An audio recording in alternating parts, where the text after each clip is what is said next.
ಮಂಡ್ಯ ಜಿಲ್ಲಾಧಿಕಾರಿಗಳಾದ ಕುಮಾರ್ ಅವರು ನಾಗಮಂಗಲ ತಾಲೂಕು ಕಚೇರಿಯಲ್ಲಿ ನಾಗಮಂಗಲ ತಾಲೂಕಿನ ಅಭಿವೃದ್ಧಿ ಕುರಿತು ಸಭೆ ನಡೆಸಿದರು. ಸಭೆಯಲ್ಲಿ ಮಾತನಾಡಿದ ಅವರು, ಸಾರ್ವಜನಿಕರಿಗೆ ಅವರ ಕೆಲಸಗಳನ್ನು ಸೂಕ್ತ ಕಾಲದಲ್ಲಿ ಮತ್ತು ಸಮಯಕ್ಕೆ ಸರಿಯಾಗಿ ಮಾಡಿಕೊಡಿ, ಅವರನ್ನು ಯಾವುದೇ ಕಾರಣಕ್ಕೂ ಅಲಸಬೇಡಿ ಅಂತ ಹೇಳಿದರು. ಈ ಸಂದರ್ಭದಲ್ಲಿ ಸಾರ್ವಜನಿಕರಿಂದಲೂ ಜಿಲ್ಲಾಧಿಕಾರಿಗಳು ಅಹವಾಲುಗಳನ್ನು ಸ್ವೀಕಾರ ಮಾಡಿದರು.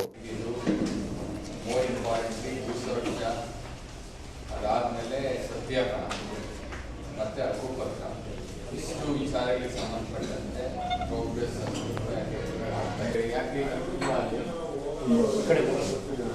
ಈ ಸಂದರ್ಭದಲ್ಲಿ ನಾಗಮಂಗಲ ತಹಶೀಲ್ದಾರ್ ಆದರ್ಶ ಹಾಗೂ ತಾಲೂಕು ಮಟ್ಟದ ಅಧಿಕಾರಿಗಳು ಕೂಡ ಹಾಜರಿದ್ದರು. ಜಿಲ್ಲಾ ಪಂಚಾಯಿತಿ ಕಾವೇರಿ ಸಭಾಂಗಣದಲ್ಲಿ ಕರ್ನಾಟಕ ರಾಜ್ಯ ಅನುಸೂಚಿತ ಜಾತಿಗಳು ಮತ್ತು ಅನುಸೂಚಿತ ಬುಡಕಟ್ಟುಗಳ ಪ್ರಗತಿ ಪರಿಶೀಲನಾ ಸಭೆ ಯಶಸ್ವಿಯಾಗಿ ನಡೆಯಿತು. ರಾಜ್ಯ ಅನುಸೂಚಿತ ಜಾತಿಗಳು ಮತ್ತು ಅನುಸೂಚಿತ ಬುಡಕಟ್ಟುಗಳ ಆಯೋಗದ ಅಧ್ಯಕ್ಷರಾದ ಡಾಕ್ಟರ್ ಯಲ್ಲಮೂರ್ತಿ ಅವರು ಸಭೆಯಲ್ಲಿ ಪಾಲ್ಗೊಂಡು ಮಾತನಾಡಿ, ಶೋಷಣೆಗೆ ಒಳಗಾದವರು ಯಾರೇ ಆಗಲಿ ಆಯೋಗಕ್ಕೆ ಬಂದು ಪ್ರಕರಣ ದಾಖಲಿಸಬಹುದು. ಅನುಸೂಚಿತ ಜಾತಿಗಳು ಮತ್ತು ಅನುಸೂಚಿತ ಬುಡಕಟ್ಟುಗಳ ಆಯೋಗ ಸದಾ ನಿಮ್ಮೊಂದಿಗಿರುತ್ತದೆ ಅಂತ ಹೇಳಿದರು. 20 ದಿನಗಳ ಹಿಂದೆ ನಾನು ಆಯೋಗಕ್ಕೆ ನೂತನ ಅಧ್ಯಕ್ಷನಾಗಿ ನೇಮಕಗೊಂಡಿದ್ದೇನೆ. ಆಯೋಗದಲ್ಲಿ ಒಟ್ಟಾರೆ 1503 ಪ್ರಕರಣಗಳು ಹಾಗೂ 4943 ಪತ್ರ ವ್ಯವಹಾರದ ಕಡತಗಳು ಬಾಕಿವೆ. ಎಲ್ಲವನ್ನ ಶೀಘ್ರವಾಗಿ ವಿಲೇವಾರಿ ಮಾಡಲು ಶ್ರಮಿಸುತ್ತೇವೆ ಅಂತ ಹೇಳಿದರು. ತಿಂಗಳಲ್ಲಿ ರಾಜ್ಯದ 3 ಜಿಲ್ಲೆಗಳಲ್ಲಿ ಪ್ರಗತಿ ಪರಿಶೀಲನೆ ಮಾಡಲಾಗುವುದು. ಅದಾಲತ್ ಮಾದರಿಯಲ್ಲಿ ಸಣ್ಣ ಪುಟ್ಟ ವ್ಯಾಜ್ಯಗಳನ್ನು ಜಿಲ್ಲಾ ಹಂತದಲ್ಲಿಯೇ ಪರಿಹರಿಸುವ ನಿಟ್ಟಿನಲ್ಲಿ ಕೆಲಸ ಮಾಡಲಾಗುವುದು. ಮಂಡ್ಯ ಜಿಲ್ಲೆಯ ಹೆಚ್ಚಾಗಿ ಕಂದಾಯ, ದೌರ್ಜನ್ಯ ಖಾತೆ ಮತ್ತು ಸ್ಮಶಾನಗಳ ವಿಚಾರವಾಗಿ ಪ್ರಕರಣಗಳು ದಾಖಲಾಗಿದ್ದಾವೆ ಅಂತ ಹೇಳಿದರು. ಜಿಲ್ಲಾಧಿಕಾರಿ ಕುಮಾರ ಮಾತನಾಡಿ, ಜಿಲ್ಲೆಯಲ್ಲಿ ಒಟ್ಟು 1301 ಸ್ಮಶಾನಗಳು ಇದ್ದು ಪ್ರತ್ಯೇಕವಾಗಿ 195 ಸ್ಮಶಾನಗಳು ಪರಿಶಿಷ್ಟ ಜಾತಿ ಜನಾಂಗದವರಿಗೆ ಸೇರಿವೆ. ರಾಜ್ಯದಲ್ಲಿ ಪರಿಶಿಷ್ಟ ಜಾತಿ ಕಾಲೋನಿಗಳಿಗೆ ಮೂಲಸೌಕರ್ಯ ಒದಗಿಸಲು ಪ್ರಗತಿ ಕಾಲೋನಿ ಯೋಜನೆಯಡಿ 2023ರಿಂದ ಇಲ್ಲಿಯವರೆಗೆ 222 ಕಾಮಗಾರಿಗಳನ್ನು ಗುರುತಿಸಲಾಗಿದೆ ಅಂತ ಅವರು ಹೇಳಿದರು.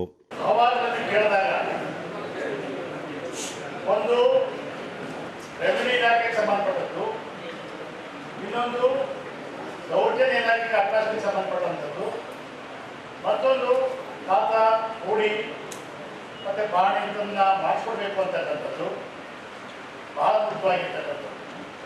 ಇನ್ನು ಆದಷ್ಟು ಬೇಗ ತ್ವರಿತವಾಗಿ SCP TSP ಹಣ ಏನಿದೆ ಅದು ಸಮಗ್ರವಾಗಿ ಖರ್ಚಾಗಬೇಕು. ಅದನ್ನು ಯಾವ ಕೇರಿಗಳಿಗೆ ಬರಬೇಕು, ಯಾರು ತಲುಪಬೇಕು, ಬೆನಿಫಿಷರ್ ಅದು ತಲುಪಬೇಕು ಅಂತಕ್ಕಂಥದ್ದು ಬಹಳ ಮುಖ್ಯವಾದಂಥ ವಿಚಾರ. ನಾವೆಲ್ಲರೂ ಕೂಡ ಮಾತಾಡಿದ್ದೇವೆ. ಜೊತೆಗೆ ಎಲ್ಲರ ಒಂದು ಭಾವನೆಗಳು ಇದರಲ್ಲೇ ಇರುತ್ತೆ, ಬದಲಾವಣೆಗಳಿರುವುದಿಲ್ಲ. ಮತ್ತು ಇನ್ನೊಂದು ಏನಪ್ಪ ಅಂತಂದರೆ, ಕೆಲವರಿಗೆ ಸ್ಲಮ್ಗಳಲ್ಲಿ ಮನೆ ಕೊಟ್ಟಿರೋದಿಲ್ಲ, ಮನೆಗಳಿಗೆ ಕೊಡಬೇಕಾಗುತ್ತೆ. ಲ್ಯಾಂಡ್ಗಳಿಗೆ ದಾರಿ ಬಿಟ್ಟಿರೋದಿಲ್ಲ, ದಾರಿ ಬಿಡಬೇಕಾಗುತ್ತೆ. ಇನ್ನೂ ಕೆಲವರಿಗೆ ಏನಾಗುತ್ತೆ, ಸರ್ಕಾರದಿಂದ ಬರ್ತಕ್ಕಂಥ ಸೌಲಭ್ಯಗಳ ಬಗ್ಗೆ ಸರಿಯಾದ ರೀತಿಯಲ್ಲಿ ಬೆನಿಫಿಷರ್ ಐಡೆಂಟಿಫೈ ಮಾಡಿಬಿಟ್ಟು ಅವ್ರು ಕೊಡ್ತಾ ಇಲ್ಲ. ಇವೆಲ್ಲವೂ ಕೂಡ ಸಮಸ್ಯೆ ಒಂದೇ ರೀತಿ ಇರುತ್ತೆ. ದಯಮಾಡಿ ಅನ್ನಕ್ಕೆ ಭಾವಸ್ಥಾಯಿ ಆಗ್ತಿಗೆ ಬಂದಿದ್ದಾರೆ. ಖಂಡಿತ ಮತ್ತೊಮ್ಮೆ ಮಗದೊಮ್ಮೆ ನಾನು ನಿಮ್ಮ ಹತ್ರ ಬಂದೇ ಬರ್ತೀನಿ. ವಿತಿನ್ 1 ಮಂತ್ ಒಂದು ದೊಡ್ಡ ಸಭೆ ಕರೀತೀನಿ ನಿಮ್ಮ ತಮಗೆ.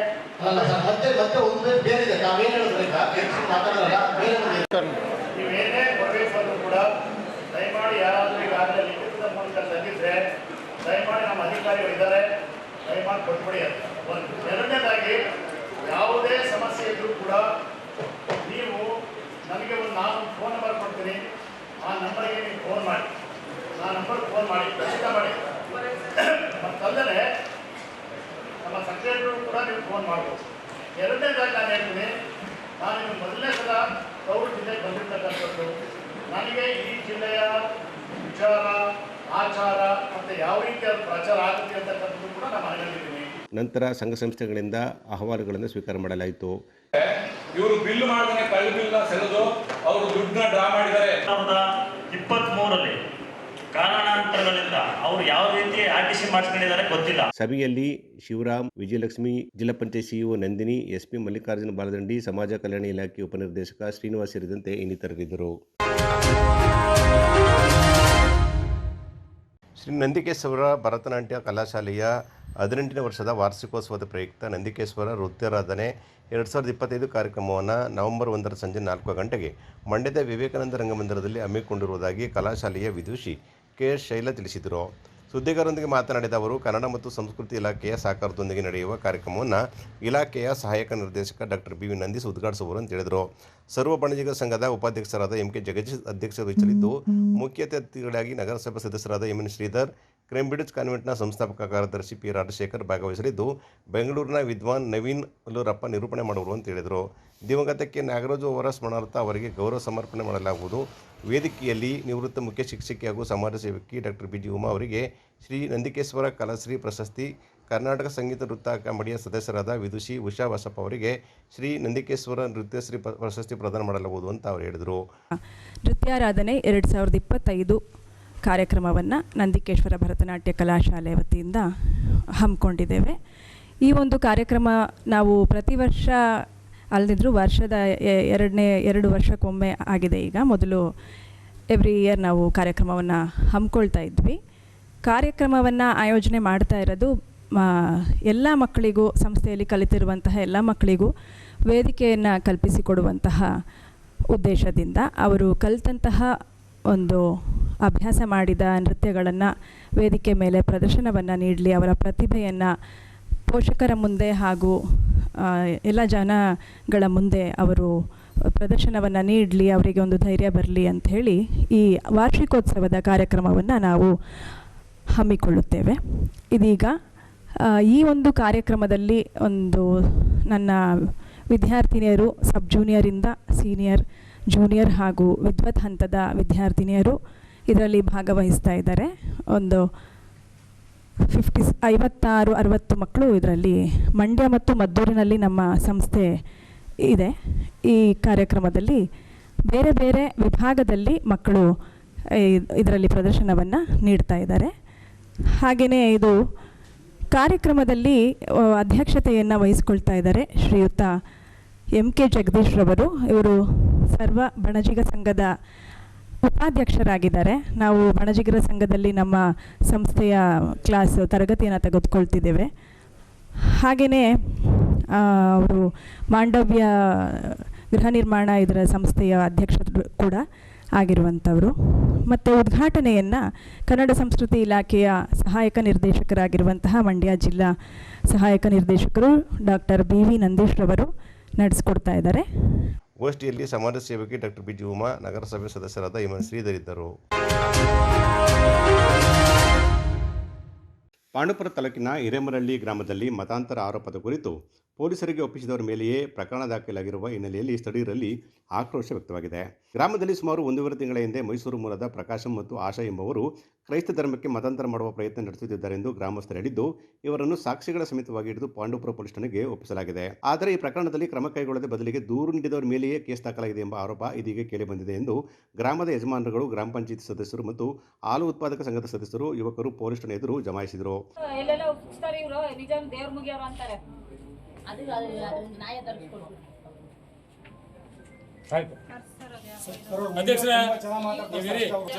ಮುಂದೆ ನಿಮ್ಗಳ ಜೊತೆ ಸಭ್ಯತೆ ನಡ್ಕೊತಾರೆ. ಅವರು ಸರೆಂಡರ್ ಆಗ್ಬಿಡ್ತಾರೆ ಸರ್. ನಿಮ್ಗೆ ಅವರು ಸ್ಪಾಟ್ ಆಫ್ ಸರೆಂಡರ್ ಆಗ್ಬಿಡ್ತಾರೆ.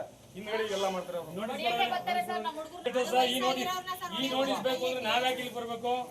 ಈ ನೋಟಿಸ್ನ ಈ ಮೂಲಕ ಪಟ್ಟಣದ BC ಕಾಲೋನಿ ನಿವಾಸಿ ಬನ್ನಾರಿಯಮ್ಮ ಅವರು ಈ ಕುರಿತು ಪೊಲೀಸರಿಗೆ ಹಲವು ಬಾರಿ ಮಾಹಿತಿ ನೀಡಿದರೂ ಕ್ರಮ ಕೈಗೊಳ್ಳಿಲ್ಲ ಎಂದು ತಿಳಿಸಿದ್ದಾರೆ. ಗ್ರಾಮದ ಯುವಕರು, ಮುಖಂಡರು ಹಾಗೂ ಪಂಚಾಯಿತಿ ಸದಸ್ಯರು ಠಾಣೆಗೆ ಭೇಟಿ ನೀಡಿ ಮತಾಂತರ ಪ್ರಚಾರ ನಡೆಸುತ್ತಿರುವವರ ವಿರುದ್ಧ ಕ್ರಮ ಕೈಗೊಳ್ಳಬೇಕಿತ್ತು. ಬದಲಿಗೆ ನಮ್ಮ ಮೇಲೆಯೇ ಪ್ರಕರಣ ದಾಖಲು ಮಾಡಿದ್ದೀರಿ ಅಂತ ಪೊಲೀಸರನ್ನ ಗ್ರಾಮ ಪಂಚಾಯಿತಿ ಮಾಜಿ ಅಧ್ಯಕ್ಷ ಸುನೀಲ್ ಕುಮಾರ್, ಉಪಾಧ್ಯಕ್ಷ ಯಶವಂತ್ ಅನೇಕರು ಪ್ರಶ್ನೆ ಮಾಡಿದರು. ದೂರು ನೀಡಿದವರನ್ನ ಕಡೆಗಣಿಸಿ ಮತಾಂತರ ಆರೋಪಿಗಳಿಗೆ ಸಹಾನುಭೂತಿ ತೋರಬಾರದು ಅಂತ ಅವರು ಆಗ್ರಹಿಸಿದರು. ಇದಕ್ಕೆ ಪ್ರತಿಕ್ರಿಯಿಸಿದ ಪಾಂಡವಪುರ ವಲಯ ಪೊಲೀಸ್ ಇನ್ಸ್ಪೆಕ್ಟರ್ ಶರತ್ ಕುಮಾರ್ ಅವರು, ದೂರುಗಳ ಆಧಾರದ ಮೇಲೆ ಪ್ರಾಥಮಿಕ ತನಿಖೆ ನಡೆಸಲಾಗಿದೆ. ತಪ್ಪು ಮಾಹಿತಿ ನೀಡಿದ ಅಂಶಗಳು ಕಂಡುಬಂದಿವೆ.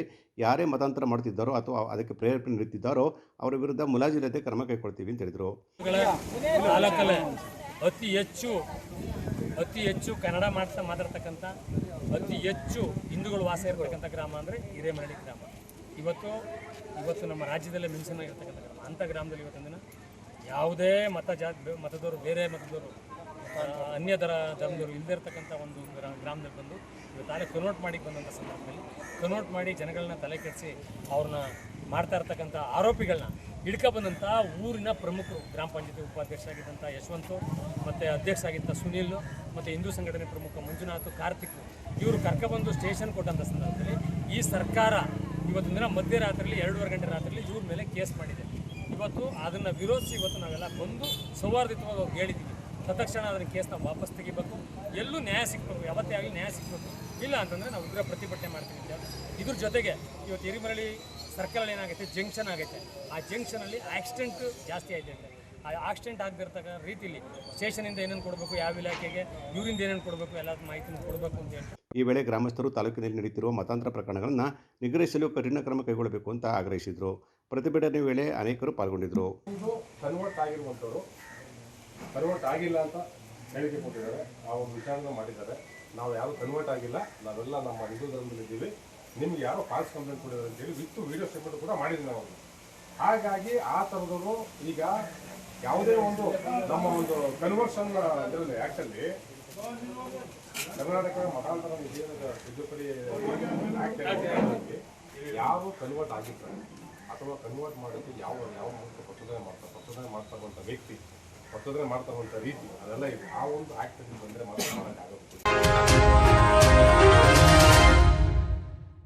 ಮಂಡ್ಯ ನಗರದ ಮೈ ಭಾರತ ಕೇಂದ್ರ ಆವರಣದಲ್ಲಿ ಕೇರ್ಪೇಟೆ ತಾಲೂಕಿನ ಮಾದಾಪುರ ಗ್ರಾಮದ ರಾಜ್ಯ ಯುವ ಪ್ರಶಸ್ತಿ ಪುರಸ್ಕೃತ ಸೋಮಶೇಖರ್ ಮಾದಾಪುರ ಅವರನ್ನು ಜಿಲ್ಲೆಯ ಯುವ ಪ್ರಶಸ್ತಿ ಪುರಸ್ಕೃತರು ಹಾಗೂ ಸಂಘ ಸಂಸ್ಥೆಯ ಪದಾಧಿಕಾರಿಗಳು ಸೋಮಶೇಖರ್ ಅವರ 50ನೇ ವರ್ಷದ ಜನ್ಮದಿನವನ್ನು ಸಂಭ್ರಮದಿಂದ ಮೈ ಭಾರತ್ ಕೇಂದ್ರದಲ್ಲಿ ಆಚರಣೆ ಮಾಡಿದರು. ಕಳೆದ 20 ಹಾಗೂ 25 ವರ್ಷಗಳಿಂದ ಯುವಜನ ಚಟುವಟಿಕೆಗಳಲ್ಲಿ ತಮ್ಮನ್ನು ತೊಡಗಿಸಿಕೊಂಡು ಬಂದ ಹಿರಿಯ ಯುವ ಪ್ರಶಸ್ತಿ ಪುರಸ್ಕೃತರೆನ್ನಲ್ಲದು ಅವರನ್ನು 50ನೇ ವರ್ಷದ ಸಂಭ್ರಮಾಚರಣೆಯನ್ನು ಆಚರಣೆ ಮಾಡುತ್ತಿರುವುದು ಪ್ರಶಂಸನೀಯ ಅಂತ ಮಾತನಾಡಿದರು.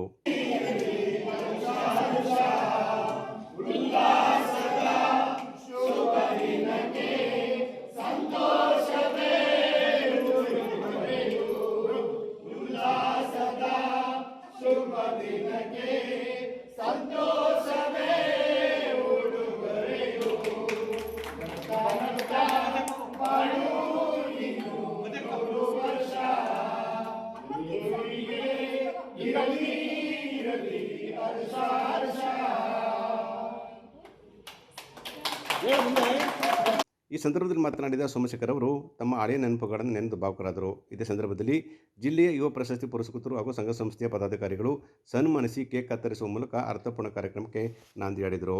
ಯುವ ಸಬಲೀಕರಣ ಮತ್ತು ಕ್ರೀಡಾ ಇಲಾಖೆಯ ಸಹಾಯಕ ನಿರ್ದೇಶಕ ಓಂ ಪ್ರಕಾಶ್, ನ್ಯಾಯಾರೋಗ್ಯ ಕೇಂದ್ರದ ಸಿದ್ದರಾಮಪ್ಪ, ಕಾರಸವಾಡಿ ಮಹಾದೇವು, ಮಂಗಲ ಯೋಗೀಶ್, ಲಂಕೇಶ್, ಸಬ್ನಳ್ಳಿ ಮುನಿಸ್ವಾಮಿ, ಕುಮಾರ್, ಪರಮೇಶ್ ಸೇರಿದಂತೆ ಅನೇಕರು ಈ ಸಂದರ್ಭದಲ್ಲಿ ಹಾಜರಿದ್ದರು. ತಾಲೂಕು ಮಟ್ಟದ ಸಮಾಧಾನ ಶಿಬಿರ 5 ದಿನ ಡ್ಯೂಟಿ ಮಾಡೋದು, ಜಲದಿ ಮಾಡೋದು, ಅದೊಂದು 7 ಜನ ಬಂದು ನಾವು ಯೋಚಿಸಿದ್ದು ಎಲ್ಲ ಕಷ್ಟ ಮಾಡಿದ್ದು, ಹುಮ್ಮಸ್ಸಿದ್ದು ಮಾಡೋಣ ಅಂದ್ಬಿಟ್ಟು ಕ್ಯಾಬಿನೆಟ್ ತಹಸೀಲ್ದಾರ್ ಅವರು ಕಳಿಸಿ ಒಳ್ಳೆ ಕಾರ್ಯಕ್ರಮ ಮಾಡಿದ್ದು, ಪ್ರಯತ್ನ ಮಾಡಿ ಮಾಡಿದ್ವು. ಅದಾದ ನಂತರ ಇಲ್ಲಿ ಎಲ್ಲ ಆದಮೇಲೆ ಕಾರ್ಯಕ್ರಮ ಆಯಿತು. ಕಾರ್ಯಕ್ರಮ ಆದಮೇಲೆ ಅದಕ್ಕೆ ಸ್ವಲ್ಪ ಸಣ್ಣ ಅಮೌಂಟ್ ಕೊಡೋದು, ಅದು ಸಂಘದ ವತಿಯಿಂದ ಮಾಡ್ತಿದ್ದಾಗ ನಮ್ಮ ಸಂಘದ ಸಹಪಾಠಿಗಳು ಮಾಡಿದ್ರು. ಬೈರಾಜ್ ಅವರು ಇಲ್ಲಿ ಕರ್ಕೊಂಡು ಮಂಡಿಗೆ, ಅದೇ ಫಸ್ಟ್ ನಾವು ಮಂಡ್ಯ ಬಂದಿದ್ದು. ಇಲ್ಲಿ ನಿಮ್ಗೆಲ್ಲ ದಾಖಲೆಗಳು ಕೊಡಬೇಕು, ಇವತ್ತು ಸರ್ಟಿಫಿಕೇಟ್ ಕೊಡಬೇಕು, ಇನ್ನೊಂದು ಅದೆಷ್ಟೋ ಸಾವಿರ ಅದೇನು ಸಣ್ಣ ಅಮೌಂಟ್ ಆಗುತ್ತೆ ಕೊಡ್ತಾ ನಿಮ್ಮ ಸಂಘಕ್ಕೆ ಕಾರ್ಯಕ್ರಮ ಮಾಡಿದ್ದೀನಿ ಅಂತ ಕರ್ಕೊಂಡು ಬಂದಿದ್ದೆ. ಏನೋ ಹಿಂಗೆ ಅಲ್ಲಿ ಡಿ ಸಿ ಆಫೀಸ್ ಇವಾಗ ಹಳೆ ಆಫೀಸ್ ಇತ್ತು, ಅಲ್ಲಿ ಇರಲಿಲ್ಲ. ಈಗ ಹಳೆ ಆಫೀಸು ಡಿ ಸಿ ಆಫೀಸ್ ಮುಂಭಾಗ ಆಯಿತು.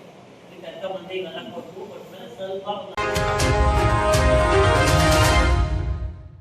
ಮಂಡ್ಯ ನಗರದ ಸ್ವರ್ಣಸಂದ್ರ ಬಡಾವಣೆಯಲ್ಲಿನ ಶ್ರೀ ಕಾಳಮ್ಮ ಮತ್ತು ಶ್ರೀ ಮಾರಮ್ಮ ದೇವಸ್ಥಾನದ ಜೀರ್ಣೋದ್ಧಾರ, ನೂತನ ಸ್ಥಿರಬಿಂಬ ಪ್ರತಿಷ್ಠಾಪನೆ ಮತ್ತು ನೂತನ ಕಳಸ ಪ್ರತಿಷ್ಠಾಪನೆ ಕುಂಭಾಭಿಷೇಕ ಕಾರ್ಯಕ್ರಮವನ್ನು ಅಕ್ಟೋಬರ್ 30 ಮತ್ತು 31ರಂದು ದೇವಸ್ಥಾನದ ಆವರಣದಲ್ಲಿ ಹಮ್ಮಿಕೊಂಡಿರುವುದಾಗಿ ಮುಖಂಡರು ಹಾಗೂ ಸಮಾಜ ಸೇವಕರಾದ ಶಿವನಂಜು ತಿಳಿಸಿದರು. ಸುದ್ದಿಗೋಷ್ಠಿಯಲ್ಲಿ ಮಾತನಾಡಿದ ಅವರು, ಶ್ರೀ ಕಾಳಮ್ಮ, ಮಾರಮ್ಮ ಮತ್ತು ಶ್ರೀ ಶನೇಶ್ವರ ಭಕ್ತ ಮಂಡಳಿ ವತಿಯಿಂದ ಸ್ವರ್ಣಸಂದ್ರ ನಾಗರಿಕರಿಂದ ಕಾರ್ಯಕ್ರಮ ನಡೆಯಲಿದೆ ಅಂತ ಹೇಳಿದರು.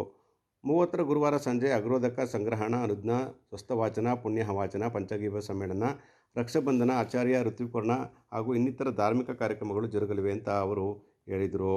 ಕೊಮರೇಳಿಯ ಆದಿಚುಂಚನಗಿರಿ ಶಾಖಾ ಮಠದ ಪುರುಷೋತ್ತಮಾನಂದನಾಥ ಸ್ವಾಮೀಜಿ, ವಿಶ್ವ ಒಕ್ಕಲಿಗ ಮಠದ ನಿಶ್ಚಲಾನಂದನಾಥ ಸ್ವಾಮೀಜಿ ಸೇರಿದಂತೆ ಅನೇಕರು ಕಾರ್ಯಕ್ರಮದಲ್ಲಿ ಪಾಲ್ಗೊಳ್ಳಲಿದ್ದಾರೆ ಅಂತ ಅವರು ವಿವರಿಸಿದರು. ನಮ್ಮ ಮಂಡ್ಯ ನಗರದ ಸ್ವರ್ಣಸಂದ್ರ ಬಡಾವಣೆಯಲ್ಲಿ ಶನಿದೇವರ ದೇವಸ್ಥಾನದ ಹತ್ತಿರ ನಾಳೆ ಅಂದರೆ 31/10/2025 ಶುಕ್ರವಾರ ಬೆಳಗ್ಗೆ 10 ಗಂಟೆಗೆ ಕಲ್ಲಿನಿಂದಲೇ ಸಂಪೂರ್ಣವಾಗಿ ಕಲ್ಲಿನಿಂದಲೇ ಕೆತ್ತಿರ್ತಕ್ಕಂಥ ಸುಂದರವಾದಂಥ ದೇವಸ್ಥಾನವನ್ನು ಲೋಕಾರ್ಪಣೆ ಮಾಡ್ತಕ್ಕಂಥ ಒಂದು ಕಾರ್ಯಕ್ರಮವನ್ನು ನಾವು ಹಮ್ಮಿಕೊಂಡಿದ್ದೇವೆ. ಈ ಕಾರ್ಯಕ್ರಮದ ದಿವ್ಯ ಸಾನ್ನಿಧ್ಯವನ್ನು ನಮ್ಮ ಕೊಮ್ಮೇರಳ್ಳಿ ಆದಿಚುಂಚನಗಿರಿ ಶಾಖಾ ಮಠದ ಶ್ರೀ ಶ್ರೀ ಪರಮ ಪೂಜ್ಯ ಶ್ರೀ ಶ್ರೀ ಶ್ರೀ ಪುರುಷೋತ್ತಮಾನಂದನಾಥ ಸ್ವಾಮೀಜಿಯವರ ಸಾನ್ನಿಧ್ಯ ವಹಿಸಲಿದ್ದಾರೆ. ಹಾಗೆಯೇ ಕೆಂಗೇರಿ ವಿಶ್ವ ಒಕ್ಕಲಿಗರ ಮಠದ ಅಧ್ಯಕ್ಷರಾದಂಥ ಶ್ರೀಯುತ ನಿಶ್ಚಲಾನಂದ ಸ್ವಾಮೀಜಿಯವರು, ಪರಮಪೂಜ್ಯ ಶ್ರೀ ಶ್ರೀ ನಿಶ್ಚಲಾನಂದ ಸ್ವಾಮೀಜಿಯವರು ಅವರು ಕೂಡ ದಿವ್ಯ ಸಾನ್ನಿಧ್ಯವನ್ನು ವಹಿಸಲಿದ್ದಾರೆ. ಹಾಗೆಯೇ ಈ ಕಾರ್ಯಕ್ರಮದ ಒಂದು ಉದ್ಘಾಟನೆಯನ್ನು, ವೇದಿಕೆ ಕಾರ್ಯಕ್ರಮದ ಉದ್ಘಾಟನೆಯನ್ನು ಭಾರತ ಸರ್ಕಾರದ ಬೃಹತ್ ಹಾಗೂ ಉಕ್ಕು ಖಾತೆಯ ಸಚಿವರಾದಂಥ ಶ್ರೀಯುತ ಎಚ್ ಡಿ ಕುಮಾರಣ್ಣವರು ಉದ್ಘಾಟನೆ ಮಾಡಿಕೊಳ್ಳಿದ್ದಾರೆ. ಹಾಗೆ ಅಧ್ಯಕ್ಷತೆಯನ್ನು ನಮ್ಮ ಮಂಡ್ಯ ವಿಧಾನಸಭಾ ಕ್ಷೇತ್ರದ ಶಾಸಕರಾದಂಥ ಶ್ರೀಯುತ ರವಿಕುಮಾರ್ ಗೌಡರವರು ವಹಿಸಲಿದ್ದಾರೆ. ಹಾಗೆಯೇ ಮುಖ್ಯ ಅತಿಥಿಗಳಾಗಿ ಮಾಜಿ ಶಾಸಕರಾದಂಥ ಎಂ ಶ್ರೀನಿವಾಸ್ ಅವರು ಮತ್ತು ಒಕ್ಕಲಿಗರ ಅಭಿವೃದ್ಧಿ ನಿಗಮ ಮಂಡಳಿಯ ಅಧ್ಯಕ್ಷರು ಹಾಗೂ ಮಾಜಿ ಸಚಿವರಾದಂಥ ಶ್ರೀಯುತ MS ಆತ್ಮಾನಂದರವರು ಮತ್ತು ಇದನ್ನು ಗೆಜ್ಜಲಗೆರೆ KMFನ ನಿರ್ದೇಶಕರಾದಂಥ ರಾಮಚಂದ್ರರವರು ಮತ್ತು ಕುಮಾರಸ್ವಾಮಿಯವರ ಸುಪುತ್ರರು ಮತ್ತು ರಾಜ್ಯ ಯುವ ಜನತಾದಳ ಘಟಕದ ಅಧ್ಯಕ್ಷರಾದಂಥ ಶ್ರೀಯುತ ನಿಖಿಲ್ ಕುಮಾರಸ್ವಾಮಿಯವರವರು ಮತ್ತು ನಗರಸಭೆ ಅಧ್ಯಕ್ಷರಾದಂಥ ME ಪ್ರಕಾಶ್ ಅವರು, ನಿವೃತ್ತ ತೆರಿಗೆ ಇಲಾಖೆಯ ಆಯುಕ್ತರಾದಂಥ ಸನ್ಮಾನ್ಯ ಶ್ರೀ ಸಿದ್ದರಾಮಯ್ಯನವರು ಮತ್ತು ಅಧ್ಯಕ್ಷರು ಒಕ್ಕಲಿಗ ತಾಂತ್ರಿಕ ವಿಜ್ಞಾನ ರಾಜ್ಯ ಒಕ್ಕಲಿಗರ ಸಂಘದ ಅಶೋಕ್ ಜಯರಾಮ್ರವರು ಮತ್ತು PET ಜನತಾ ಶಿಕ್ಷಣ ಸಂಸ್ಥೆಯ ಅಧ್ಯಕ್ಷರಾದಂಥ ಶ್ರೀಯುತ ವಿಜಯಾನಂದ್ ಅವರು ಮತ್ತು ಜಿಲ್ಲಾ ಜಾತ್ಯತೀತ ಅಧ್ಯಕ್ಷರಾದಂಥ ಶ್ರೀಯುತ D ರಮೇಶ್ರವರು ಮತ್ತು ನಗರಸಭಾ ಸದಸ್ಯರುಗಳಾದಂಥ ಶ್ರೀಮತಿ ವಿದ್ಯಾ ಮಂಜುನಾಥ್ ಅವರು ಮತ್ತು ಶ್ರೀಮತಿ ರಜನಿ ಶಿವಶಂಕರೇಗೌಡರು ಮತ್ತು ಅಗ್ರಿ ಕ್ಲಬ್ನ ಅಧ್ಯಕ್ಷರಾದಂಥ M ಕೃಷ್ಣರವರು ಭಾಗವಹಿಸಿದ್ದಾರೆ. ಹಾಗೆಯೇ 11:30ಕ್ಕೆ ಅನ್ನ ಸಂತರ್ಪಣಾ ಕಾರ್ಯಕ್ರಮವನ್ನು ಏರ್ಪಡಿಸಿದೆ. ಗೋಷ್ಠಿಯಲ್ಲಿ ಸಮಿತಿಯ ಕಾರ್ಯದರ್ಶಿ ಮಹಾಲಿಂಗ, ಖಜಾಂಚಿ ರಾಜು, ಸಮಾಜ ಸೇವಕರಾದ ಬಾಲು, ರಾಮಣ್ಣ ಇದ್ದರು. DCC ಬ್ಯಾಂಕ್ನ ನಿರ್ದೇಶಕರ ಸ್ಥಾನದ ಚುನಾವಣೆಯಲ್ಲಿ ಕಾಂಗ್ರೆಸ್ನ ಹಲವರು ಅವಿರೋಧವಾಗಿ ನಿರ್ದೇಶಕರಾಗಿ ಆಯ್ಕೆಗೊಂಡಿರುವುದು ಪಕ್ಷಕ್ಕೆ ಹಾಗೂ ಪಕ್ಷದ ಕಾರ್ಯಕರ್ತರಿಗೆ ಬಲ ಬಂದಿದೆ ಎಂದು ಶಾಸಕ ಕೆ ಉದಯ್ ತಿಳಿಸಿದರು. ಮದ್ದೂರು ಪಟ್ಟಣದ ಪ್ರವಾಸಿ ಮಂದಿರದಲ್ಲಿ DCC ಬ್ಯಾಂಕ್ಗೆ ನೂತನ ನಿರ್ದೇಶಕರಾಗಿ ಅವಿರೋಧವಾಗಿ ಆಯ್ಕೆಯಾದ ತಾಲೂಕು ಬ್ಲಾಕ್ ಕಾಂಗ್ರೆಸ್ನ ಅಧ್ಯಕ್ಷರು ಆದ ಚೆಲುವರಾಜರವರನ್ನು ಅಭಿನಂದಿಸಿ ಮಾತನಾಡಿದ ಅವರು, ತಾಲೂಕಿನಿಂದ ನಿರ್ದೇಶಕರ ಸ್ಥಾನಕ್ಕೆ ಸ್ಪರ್ಧಿಸಿದ್ದ ಜೋಗಿಗೌಡ, ಸಂದರ್ಶ ಹಾಗೂ ಚೆಲುವರಾಜು ಅವರು ಅವಿರೋಧವಾಗಿ ಆಯ್ಕೆಯಾಗಿರುವುದು ಸಂತಸ ತಂದಿದ್ದು, ಮುಂಬರುವ ಚುನಾವಣೆಗೆ ಇದು ದಿಕ್ಸೂಚಿಯಾಗಲಿದೆ ಎಂದು ಹೇಳಿದರು. ಮಳವಳ್ಳಿ ಕ್ಷೇತ್ರದ ಶಾಸಕ ನರೇಂದ್ರ ಸ್ವಾಮಿರವರು ನಿರ್ದೇಶಕರಾಗಿ ಆಯ್ಕೆಯಾಗಿರುವುದರಿಂದ ಅವರು DCC ಬ್ಯಾಂಕ್ನ ಅಧ್ಯಕ್ಷರಾಗಬಹುದು ಎಂಬ ಸುದ್ದಿಗಾರರ ಪ್ರಶ್ನೆಗೆ ಉತ್ತರಿಸಿದ ಅವರು, ಶಾಸಕರು ನರೇಂದ್ರ ಸ್ವಾಮಿರವರಿಗೆ ಈಗಾಗಲೇ ಪಕ್ಷವು ಸಚಿವ ಸ್ಥಾನಕ್ಕೆ ಸಮವಾದ ದೊಡ್ಡ ಸ್ಥಾನ ನೀಡಿರುವುದರಿಂದ ಬೇರೆಯವರಿಗೆ ಅವಕಾಶ ದೊರೆಯುವ ಸಾಧ್ಯತೆಗಳಿದ್ದು, ಅಂತೆಯೇ ಮದ್ದೂರು ತಾಲೂಕಿನಿಂದ ನಿರ್ದೇಶಕರಾದವರಿಗೂ ಅಧ್ಯಕ್ಷ ಸ್ಥಾನ ನೀಡುವಂತೆಯೂ ಪಕ್ಷದ ನಾಯಕರುಗಳ ಬಳಿ ಪ್ರಯತ್ನ ಮಾಡುವುದಾಗಿ ಅವರು ಹೇಳಿದರು. ತಾಲೂಕಿನಿಂದ 3 ಜನ ಏನು ಜಿಲ್ಲಾ ಸಹಕಾರಿ ಬ್ಯಾಂಕ್ಗೆ ಸ್ಪರ್ಧೆಯನ್ನು ಮಾಡಿದರು. 3ಕ್ಕೆ 3 ಅವಿರೋಧವಾಗಿ ಆಯ್ಕೆಯಾಗಿವೆ. ಮೊದಲನೇದಾಗಿ 3 ನಮ್ಮ ಅಭ್ಯರ್ಥಿಗಳಾದ ಸಂದರ್ಶ, ಜೋಗಿಗೌಡ, ಚೆಲುವರಾಜು 3 ಜನಕ್ಕೂ ಅಭಿನಂದನೆಯನ್ನು ಸಲ್ಲಿಸ್ತೇನೆ. ಜೊತೆಗೆ ಇನ್ನು ನಮ್ಮ ಜಿಲ್ಲಾದ್ಯಂತ 3 ನಮ್ಮವು ಪ್ಲಸ್ 6 ಒಟ್ಟು 9 ಜನ, 12ರಲ್ಲಿ 9 ಜನ ಅವಿರೋಧವಾಗಿ ಆಯ್ಕೆಯಾಗಿವೆ. ಎಲ್ಲ ನಿರ್ದೇಶಕರಿಗೂ ಅಭಿನಂದನೆಯನ್ನು ಸಲ್ಲಿಸ್ತಾ, ಇದೊಂದು ಕಾಂಗ್ರೆಸ್ ಕಾರ್ಯಕರ್ತೆಗೆ ಒಂದು ಶಕ್ತಿ, ಹುಮ್ಮಸ್ಸು ಎಲ್ಲವೂ ಕೂಡ, ವರ್ಚಸ್ಸು ಎಲ್ಲವೂ ಕೂಡ ಇವತ್ತು ಜಾಸ್ತಿಯಾಗಿದೆ. ಒಂದು ಬರುವಂಥ ಚುನಾವಣೆಯಲ್ಲಿ ಗೆಲ್ಲಲಿಕ್ಕೆ ಒಂದು ದೊಡ್ಡ ಹುಮ್ಮಸ್ಸು ಇವತ್ತು ಸಿಕ್ಕಿದೆ. ಮತ್ತು ಇಡೀ ಜಿಲ್ಲೆಯಲ್ಲಿ ರೈತರಿಗೆ, ಹೈನುಗಾರಿಕೆ ಮಾಡುವಂಥವ್ರಿಗೆ ಎಲ್ರಿಗೂ ಕೂಡ, ಯಾಕಂದರೆ ಈಗಾಗಲೇ ನಮ್ಮ ಮೂಲ ಅಧ್ಯಕ್ಷರು ಇಲ್ಲೇ ಇದ್ದಾರೆ, ಹೈನುಗಾರಿಕೆಯಲ್ಲೂ ಕೂಡ ನಮ್ಮ ರೈತರು ಹೆಚ್ಚು ಅವಲಂಬಿತವಾಗಿರೋದ್ರಿಂದ ಎಲ್ರಿಗೂ ಒಂದು ಸಹಾಯಗಳನ್ನ ಮಾಡಲಿಕ್ಕೆ, ಅನುಕೂಲ ಮಾಡಲಿಕ್ಕೆ ಎಲ್ಲ ಈಗ ನಮಗೆ ಜಿಲ್ಲಾ ಸಹಕಾರಿ ಬ್ಯಾಂಕು ಮನ್ಮೂಲು ಎಲ್ಲ ಸೇರಿಕೊಂಡು ನಾವು ಭಾಳಷ್ಟು ರೈತರಿಗೆ ಅನುಕೂಲ ಮಾಡಲಿಕ್ಕೆ ಇವತ್ತು ಒಂದು ಶಕ್ತಿ ಬಂದಿದೆ. ಮತ್ತು ನಮ್ಮ ಕಾರ್ಯಕರ್ತರಿಗೂ ಅಷ್ಟೇ, ಎಲ್ಲ ಅವರ ಗ್ರಾಮಗಳಲ್ಲಿ ಅವ್ರಿಗೆ ಬೇಕಾದಂಥ ಯಾರೇ ರೈತರು ಸಂಕಷ್ಟಕ್ಕೆ ಬಂದವ್ರಿಗೆ ಒಂದು ಬೆನ್ನೆಲುಬು ನಿಂತ್ಕೊಳ್ಳಿಕ್ಕೆ ಒಂದು ಶಕ್ತಿ ಬಂದಿದೆ. ಹಾಗಾಗಿ ಇವತ್ತು ನಮ್ಮ ಜಿಲ್ಲೆಯ ರೈತರ ಗೆಲುವು ಅಂತ ಹೇಳಲಿಕ್ಕೆ. ಈ ವೇಳೆ ಮನ್ಮೂಲ ಅಧ್ಯಕ್ಷ ಶಿವಪ್ಪ, ನೂತನ ನಿರ್ದೇಶಕರಾದ ಚೆಲುವರಾಜು, ಶಂಕರ್, ಐಶ್ವರ್ಯ, ಸತೀಶ್, ಕಲ್ಲೂರು ರವಿ, ಅಪ್ಪಾಜಿಗೌಡ ಸೇರಿದಂತೆ ಅನೇಕರು ಹಾಜರಿದ್ದರು.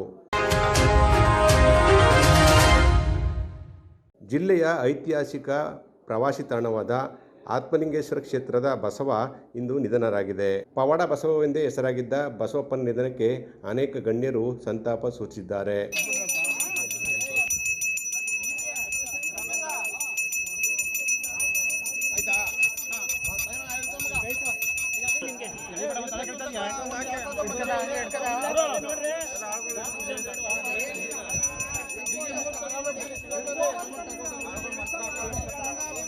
ಕಳೆದ 18 ವರ್ಷಗಳ ಹಿಂದೆ ಕಾರಸವಾಡಿಯ ಊರಿನ ಜನರು ಹಾಗೂ ಸಿದ್ದೇಗೌಡರು ಈ ಬಸವನನ್ನ ದೇವಾಲಯಕ್ಕೆ ಕೊಡುಗೆಯಾಗಿ ನೀಡಿದ್ದರು. ಜಿ ಮಾದೇಗೌಡರ ಕಾಲದಲ್ಲಿ ಈ ಬಸವನನ್ನ ಕೊಡುಗೆಯಾಗಿ ನೀಡಲಾಗಿತ್ತು.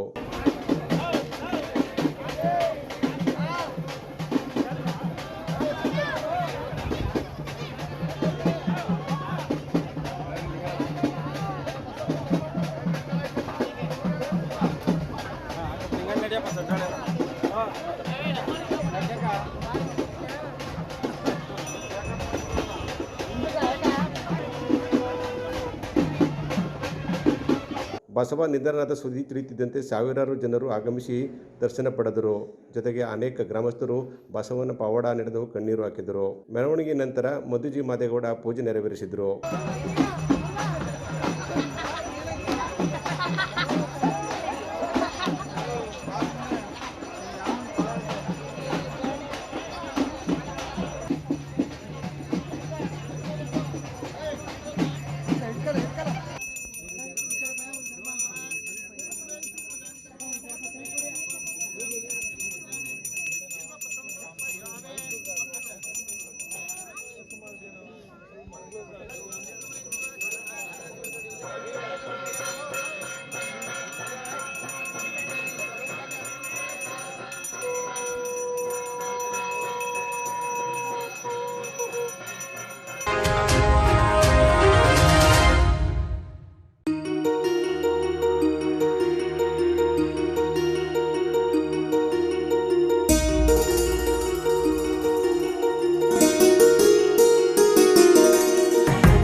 ಇದು ಬಾಂಧವ್ಯಗಳ ಬೆಸುಗೆ,